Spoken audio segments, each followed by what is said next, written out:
क्या आखिर प्रार्थना के माध्यम से ओशो ने इस जगत को किस रूप से समझाने की कोशिश करी है। एक तरफ हम हैं, एक तरफ ये जगत है, तो इन दोनों के बीच प्रार्थना का क्या महत्वपूर्ण भूमिका है भगवान ओशो रजनीश ने समझाने की कोशिश करी है। आप अपने हृदय में जितने गहरा उतरेंगे उतना ही आप अच्छी ढंग से किसी चहेते को आप प्रशंसा कर पाएंगे। ऋषि मुनियों ने ब्रह्मा को ठीक ठीक पहचाना है और जब पहचान करके वापस लौटा तो हम सभी के लिए एक उदाहरण पेश किया कि देखिए भाई लोग, ऋषि मुनियों ने इसीलिए वायु को प्रत्यक्ष ब्रह्मा कहा। तो हम लोग के लिए बहुत अच्छा है, हमने तो कभी ब्रह्मा को देखा नहीं, महसूस नहीं किया। हेलो दोस्तों, मैं नवीन कुमार, मैं आपके सामने प्रार्थना का एक और भाग लेकर के आ गया हूँ। ओशो द्वारा प्रार्थना के बारे में समझाई गई यह टॉपिक मेरे को बहुत अच्छा लगा, इसलिए मैं इसका भाग 2 लेकर के आया हूँ ताकि आप इस प्रार्थना को बहुत ही अच्छी तरह से हम सब मिल करके समझेंगे कि आखिर प्रार्थना के माध्यम से ओशो ने इस जगत को किस रूप से समझाने की कोशिश करी है। ब्रह्मांड के बहुत सारे तत्वों को प्रशंसा की है, तो प्रशंसा भी प्रार्थना का एक अंग है। जब तक हमारे मन में या हमारे हृदय में किसी के प्रति प्रार्थना का भाव नहीं हो तब तक हम उसकी प्रशंसा नहीं कर सकते। आप अपने हृदय में जितने गहरा उतरेंगे उतना ही आप अच्छी ढंग से किसी चहेते को आप प्रशंसा कर पाएंगे। तो मन में जितना गहरा प्रार्थना का भाव होगा, प्रशंसा उतना ही गहरे रूप से बाहर निकलेगी। ठीक है, हम आगे बात करते हैं। तो उन्होंने कहा है, उस ब्रह्मा को नमस्कार, हे वायु तुम्हारे लिए नमस्कार। वायु को विशेष रूप से नमस्कार किया गया है। इसकी चर्चा उपनिषद में आगे करी गई है। वायु को जानते हैं किंतु देखे नहीं हैं, और ब्रह्मा को न जानते हैं और न देखे हैं। लेकिन यदि ब्रह्मा को समझना चाहते हैं तो ऋषि मुनियों ने एक बहुत अच्छा उदाहरण दिया है कि देखो भाई लोग, है ना, हमारे जैसे भी और कई प्रकार के लोग जो हर तरह के उम्र के हैं, जिसने अभी तक ब्रह्मा को नहीं जाना, तो कम से कम, है ना, महसूस जरूर कर सकते हैं, क्योंकि ऋषि मुनियों ने दोनों को जान लिया है। ऋषि मुनियों ने, ओशो के माध्यम से मैं बताने की कोशिश कर रहा हूँ, ऋषि मुनियों ने ब्रह्मा को ठीक ठीक पहचाना है और जब पहचान करके वापस लौटा तो हम सभी के लिए एक उदाहरण पेश किया कि देखिए भाई लोग, मैंने तो उनको जान लिया, उस ब्रह्मा को समाधि से गुजर करके मैंने उनको ठीक ठीक पहचाना, लेकिन मैं आपके लिए आसान बनाना चाहता हूँ। आप जो ये वायु को देख रहे हो ना, एकदम वैसे ही ब्रह्मा है। हर इंद्रियों को वायु छूता है। आंख देखती नहीं पर आंख को छू लेती है वायु। हम हर तरह के गंध को अपने नाक से महसूस करते हैं, वायु को नहीं महसूस करते, फिर भी हम ये जानते हैं कि वायु को हम सांस के रूप में अंदर ले रहे हैं, लेकिन उसकी कोई गंध नहीं। तो ब्रह्मा ऐसा ही है। हमारे पूरे शरीर को ठंडी हवाएं छूती है तो हमको बहुत ही कोमलता का आभास होता है। इस गर्मी में ठंडी हवा का अगर मज़ा पूछना है तो मुझसे पूछिए, कूलर का, या आप लोग भी खुद जानते हैं कि कूलर का, एसी का, जब ठंडी हवा हमारे शरीर को लगती है तो कितना शीतलता प्रदान करती है। पर फिर भी हम वायु को देखते नहीं, लेकिन इतना यकीनन कह सकते हैं कि वायु है। ब्रह्मा भी ठीक इसी प्रकार से है।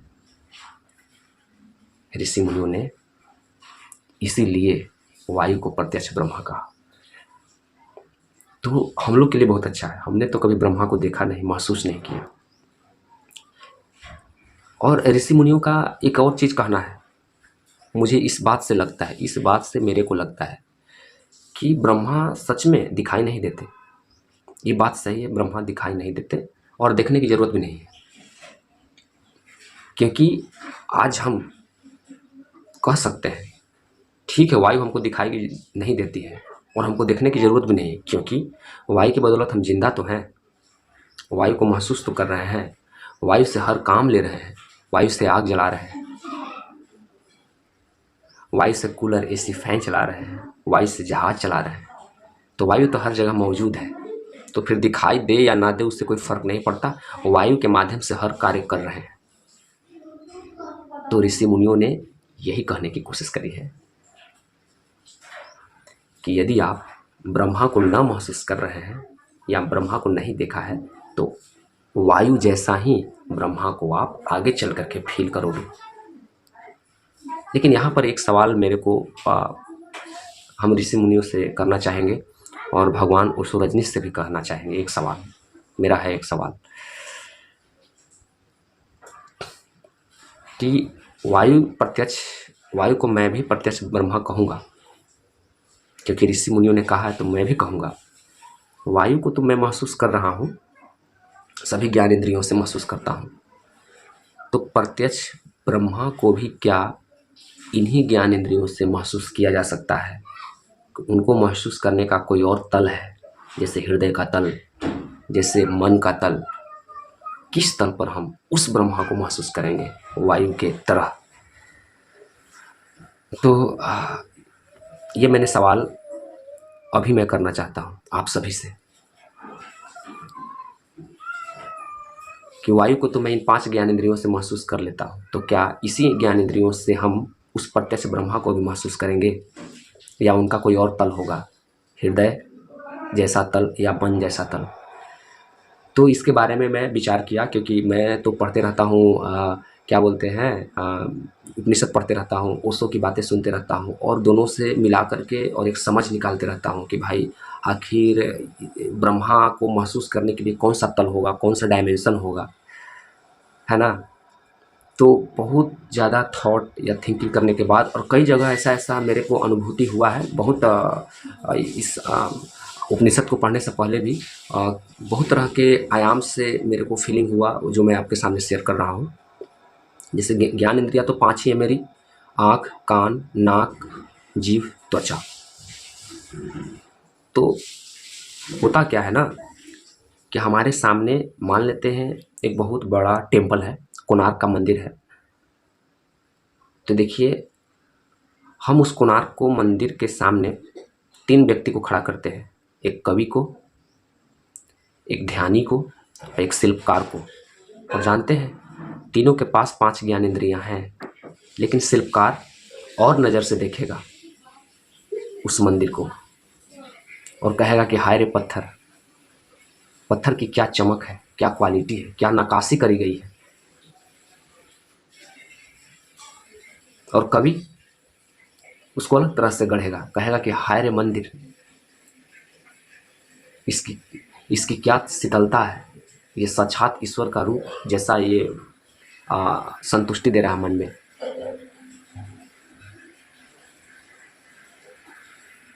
और आध्यात्मिक वो खुद मंदिर हो जाता है और कहेगा कि मैं ही ईश्वर हूँ, मैं ही कोणार्क हूँ, ये मेरी ही रचना है, कोणार्क मंदिर मेरी ही रचना है, मैं ठीक जैसा हूँ वैसी ही रचना करी गई है इस कोणार्क मंदिर का। अर्थात जैसा प्रत्यक्ष ब्रह्मा होता है उसी तरह का छवि मुझे इस कोणार्क मंदिर में दिखाई देता है। तो तीनों के पास ज्ञान इंद्रियां वही है, लेकिन समझ का तल अलग अलग है। तो मेरे को ये लगा कि यदि ब्रह्मा को समझना है तो ऋषि मुनियों ने ठीक कहा कि ब्रह्मा ठीक वायु जैसा है। अब प्रत्यक्ष है फिर भी प्रत्यक्ष है, क्योंकि हर तरह से मेरे आसपास मौजूद है और उनको हर समय उसकी मौजूदगी का एहसास होते रहता है। तो ब्रह्मा भी ठीक वैसा ही है, हर समय हर पल मौजूदगी का एहसास कराती रहती है, लेकिन तरीका देखने का, तल अपने आप को रखने का अलग होता है। जैसे हम और भी एक और ढंग से हम प्रत्यक्ष ब्रह्मा के स्वरूप को आपके सामने पेश करना चाहता हूँ। जैसे कि मान लेते हैं कि एक साधारण व्यक्ति है, बहुत ही साधारण गृहस्थी जीवन से जीता हुआ व्यक्ति है, खेत खलिहान में काम करता है, उसके पास खाने के लिए पर्याप्त भोजन की उसको जुगाड़ करना है, तो कहाँ से ईश्वर की खोज में वो लगेगा, उसके लिए बहुत त्याग करना पड़ेगा। तो बहुत ही सामान्य परिवार से वो गुजरता हुआ व्यक्ति है, फिर भी ईश्वर में विश्वास रखता है, लेकिन उस तल पे जा करके नहीं जिस तल पे वो शिल्पकार उस कोणार्क मंदिर को देख रहा है। उसका तल इस सामान्य साधारण, जो साधारण व्यक्तित्व से जो जी रहा व्यक्ति है, उस शिल्पकार का तल अलग है, उसका डायमेंशन अलग है। उसने अपने आप को कसौटी पर कसा और साधारण से थोड़ा सा ऊपर ले गया खुद को। उसने खुद को एक कसौटी पर कसा और शिल्पकार के रूप में ले गया। तो जब हमको प्रत्यक्ष ब्रह्मा को महसूस करना है तो हमको इस साधारण से खुद को कसौटी पर कसना होगा और कस करके उस लेवल पर ले जाना होगा जिस पर शिल्पकार है। इसलिए वो शिल्पकार ही रह गया, क्योंकि जगत को उतना ही उसकी क्षमता उतना ही तक सीमित रह गई, इसलिए जगत को उस नजरिए से देखता है। लेकिन कवि शिल्पकार से भी ऊपर खुद को कसौटी पर रख करके कसा, खुद को कसौटी पर रख करके इस तरह से कसा और थोड़ा ऊपर उठा, और वो ईश्वर के और करीब है, प्रत्यक्ष ब्रह्मा के और करीब है, और एकदम ठीक ठीक जो समाधि से होकर के गुजर जाता है। अब देखिए, समाधि कोई ऐसी बड़ी बात नहीं है, समाधि कोई इतनी बड़ी बात नहीं है। उसके लिए 1.5-2 साल प्रयास करना पड़ता होगा मेरे समझ से, लेकिन झलक तो सबको मिलता होगा, ऐसा बात नहीं है। मैं जो, क्योंकि हम भी साधारण व्यक्ति हैं और आसपास हम सभी लोग वैसे ही हैं इस कलयुग में। तो इस कलयुग में इतना भी अगर किसी के चेतना अगर ईश्वर के प्रति जागृत होती है तो बहुत है। तो मेरे कहने का मतलब है कि जो समाधि तक गया हुआ व्यक्ति है, जो आध्यात्मिक प्रक्रिया से अपने आप को हमेशा गुजारते रहता है, उसका लेवल उस कवि से भी ऊपर है। उसने और कसा कसौटी पर खुद को, और तब जो उस कोणार्क मंदिर को देख रहा है तो बोलता है कि ये तो मैं ही हूं। गजब हाल है। तो यहां जो कहता है, हे वायु तुम्हारे लिए नमस्कार, क्योंकि तुम प्रत्यक्ष ब्रह्मा हो, मैं तुम्हें ही प्रत्यक्ष ब्रह्मा कहूंगा। लीजिए, मैं तुम्हें के बाद ही लगा दिया, मैं तुम्हें ही प्रत्यक्ष ब्रह्मा कहूंगा। अर्थात अगर सत्य को ठीक ठीक समझना है, अगर ब्रह्मा को ठीक ठीक समझना है, तो आप समझ लीजिए ये ब्रह्मा वायु ही है। बस वायु से थोड़ा भी कम और थोड़ा भी अधिक उस परमात्मा को नहीं देखना है, न ज़्यादा देखना है न कम देखना है, एकदम ठीक ठीक वायु। ऐसा ही है ब्रह्मा। कई ऋषि मुनियों ने मिलकर के इस उपनिषद की रचना करी है, और तब जाकर के इस निष्कर्ष पर पहुंचा, अरे वाह, साधारण मनुष्य को समझाने के लिए इससे अच्छा उदाहरण नहीं मिलेगा कि आखिर ब्रह्मा होते कौन है, आखिर ब्रह्मा की परिभाषा क्या है। तो ब्रह्मा की परिभाषा यही है, वायु। इससे अच्छा परिभाषा हो ही नहीं सकता, इसीलिए उन्होंने ही का प्रयोग किया। मैं तुम्हें ही प्रत्यक्ष ब्रह्मा कहूंगा। सत्यरीत वे सब मेरी रक्षा करें, आचार्य की भी, क्योंकि आचार्य ही तो हैं जो वहां तक ले जा सकते हैं, और दुनिया में कोई व्यक्ति नहीं है जो हमें आनंद की पराकाष्ठा तक ले जाए, कोई नहीं, सिर्फ और सिर्फ आचार्य। इसलिए